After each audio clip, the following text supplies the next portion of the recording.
മാതാവേ നിൻ കയ്യിലിരിക്കുന്ന ഉണ്ണീശോയോടൊപ്പം എന്നെ ഇരുത്താമോ?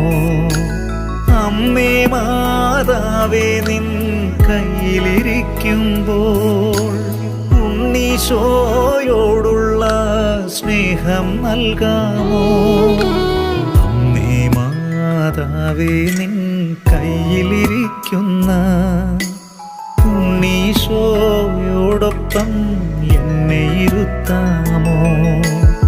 ആവേ ആവേ ആവേ മരിയ, ആവേ ആവേ ആവേ മരിയ.